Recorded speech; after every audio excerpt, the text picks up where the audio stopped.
Okay, back working on the 510 backhoe from John Deere. Today I had to have a tire fixed, so I'm gonna go ahead. I've got a leaky, cylinder on my stabilizer, so I'm gonna go ahead and pull it out and repack it. What I'm doing right now, I've disconnected the hydraulic line, so I'll actually be able to pull out this cylinder, and I'm loosening the outer ring on the cylinder so that I can pull this shaft out.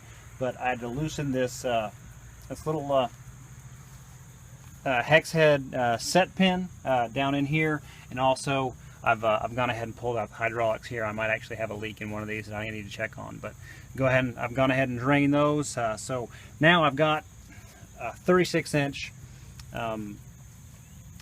pipe wrench, and on this one you can see this one's been is chewed up pretty bad from over the years, but so this is the best one that I've got right now. But on this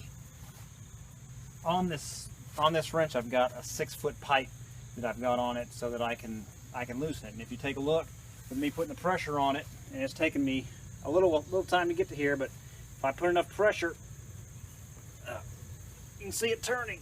So it's going to take me a while, but I should be able to get it off. So I'm going to go ahead and keep unscrewing this, and I'll come back when I go ahead and pull this piece out.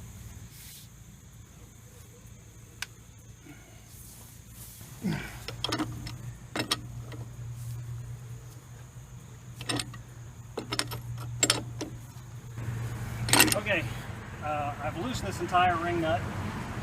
It's ready to come off. Pulled the pin from the bottom of the stabilizer, and we've got it hooked up to a chain. The chain is hooked up to our Toyota truck, which has 215,000 miles on it. So we're going to use it to pull it out. Just because there's still a little bit of pressure, it won't just slide out. I could sit here and beat it to death, but I'm going to pull it out and just let it sit right here on top of this plywood. Okay, we've got the cylinder pulled out. I've gone ahead and I've put it back in the stabilizer foot, and I've put the pin back in because I'm going to use it to hold it in place as I try to get this last nut off, so I can get all the O-rings, the bladder, and everything off of it. So in this case, I'm using the pipe wrench again. It's been used in the past on this one. It mars it up just a little bit, but I don't plan on changing it for a while. It'll be all right. But yeah, I got the pin down in here on the foot, and I've got the 3-foot pipe wrench on it, and I'm going to go ahead and put a 6-foot bar and slip it on it so I can get that torque and press it down, see if I can get it to come loose.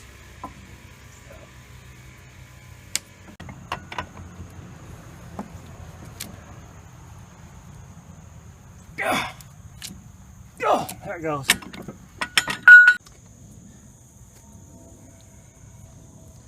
Okay, now that this nut is loose on the end, I can slide off the piston and the guide and change out all the O-rings, and I'm going to take them back to the shop, or put it in the back of the truck and put them all on, and I'll go over each piece. But now this piston, I probably have to beat it off, but you can see some of the rings and everything that are on there.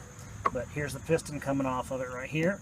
I'll have to thread it off to get it to come off there. It's such a tight fit. But let me pull all these off, and I need to make sure I keep them in order. But typically with the John Deere's rebuild kit for this particular one, it's pretty hard to get them out of order, but it could happen. So make sure you keep them in order as you pull them off. So right now I'm pulling this piston off. With it's open in for the nut, where it's got a little recess goes on the outside, but I'll keep pulling them off, and we'll go through it. Okay, we got all the parts out here on this piece of cardboard, so I can kind of keep them as clean as I can.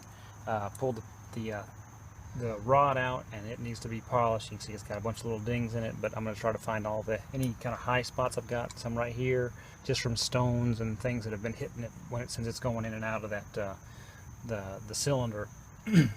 Well, that'll just help create leaks in the future. So I'm going to go down with some steel wool, make sure it's nice and smooth. Take a look at this at the guide here. I mean, it is just filthy. You can see that it's just pretty bad here, where I've got oil that's leaking out. It's even broken down here on the inside. So you just got all sorts of stuff that's broken down where oil's just going to be leaking through that. Got the pistons here. I'm going to be pulling these apart now. I got the new pieces they come with a full kit that you can get from John Deere. You can get them from other places too, but that, and while I'm doing it, I think it's pretty helpful to lay out to get a diagram of the part and also the part list, that you can make sure that you're putting the right one in the right place. So I'm going to go ahead and pull each one of these off, all the O-rings, all the guides, all the seals, pull them all out. Now the one thing that's kind of difficult is inside the guide here, there's an outside ring, or this outside seal. It's got a metal edge on it, and I can find here's the replacement piece for it. So you can see that it'll kind of compress down in there when you put it on the rod, but it fits down inside there. So all this ring ends up coming out. You can see where it's been bent up, hit a number of times, but that'll come out and that'll go in there. And then also down inside there, right inside here, got a new piece. This right here is the wear ring. So this wear ring will end up slipping down inside there too, but a lot of times I just have to chisel that out in order to get it completely out of there. It's really difficult to get out. I'll turn it over, I'll tap it out, but it's just it's a tough one, so sometimes I'll take a chisel and get it out. Okay, the wear ring is now out. You see, I actually had to beat it up a little bit in order to get it out of there, but it's out. Now the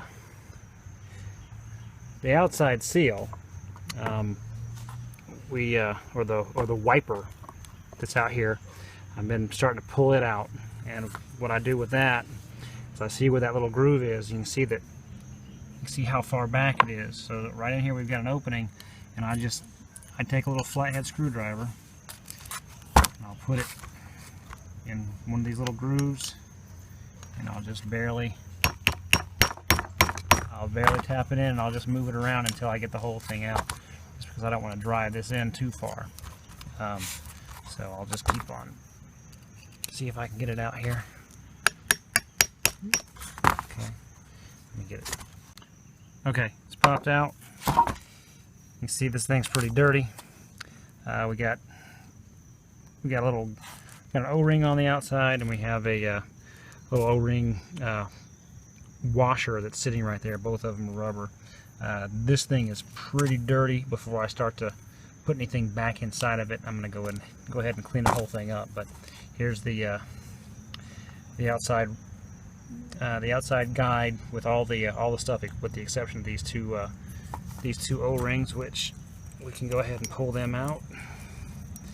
And if we remember, on this one, the flat washer type O-ring goes towards the outside, and the round one goes towards the inside, the round O-ring. So go ahead and pop them out. I cleaned it up the best I could. I got the new kind of dust ring, or the new wiper washer in there. And the way I did is I set it inside the little spot that it went in. And if you set it in there, it really doesn't want to go. So there's a couple places where I took the hammer and I kind of had to knock them down in order to make it to where it was going to fit in there. And then I take a piece of wood and I sit it on top of it, and I'll whack it in the center so that I can get it in there.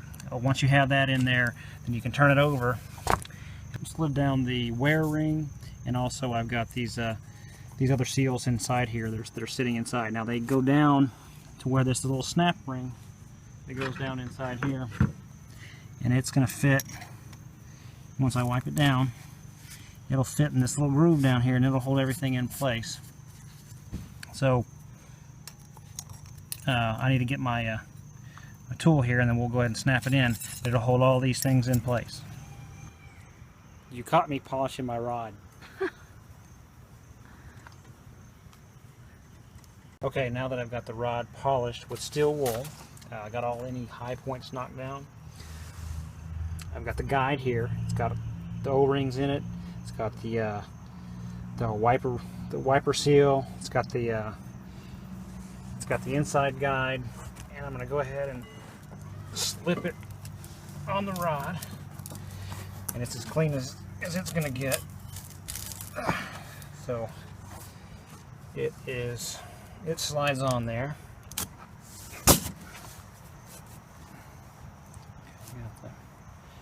Okay, got the rod guide on. Had to beat it on there for a second. It wouldn't make it past the inside washers. But okay, so we've got the piston here, which is made up of these all these little gaskets that are out here, the O-rings, and then the metal housing. So this inside metal housing has it's got a little O-ring in it, and it'll go on right this way.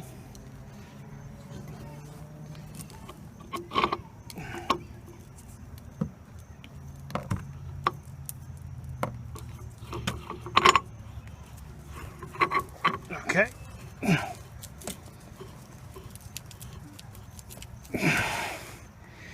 It's on. Make sure we put this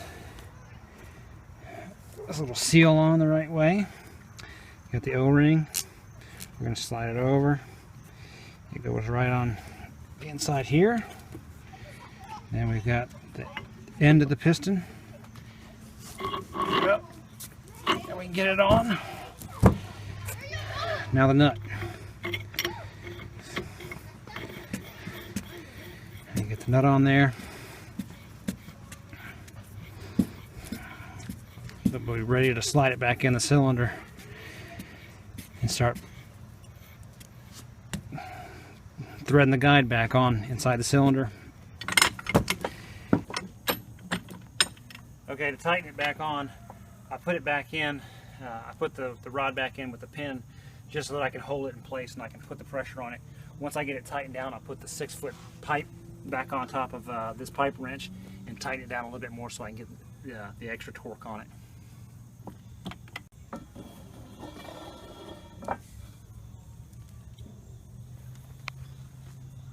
Okay, nuts tight, and taking the pin out, turn it around, slid it inside there, and so the piston's in there, and it goes up there so far, and it's just kind of tough to get to go into place. So I'm going to go ahead and try to beat it in there far enough to be able to get the threads on, then tighten it. So we'll get it in there. Okay. Now I'm just setting this little set screw.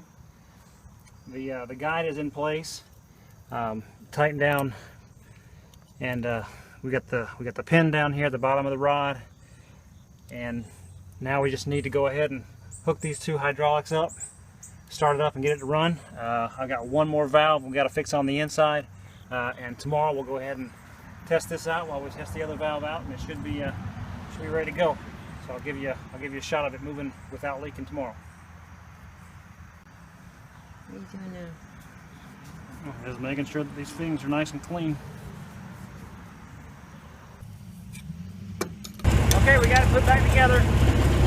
All the seals are on. It seems to be holding. There's no leaks.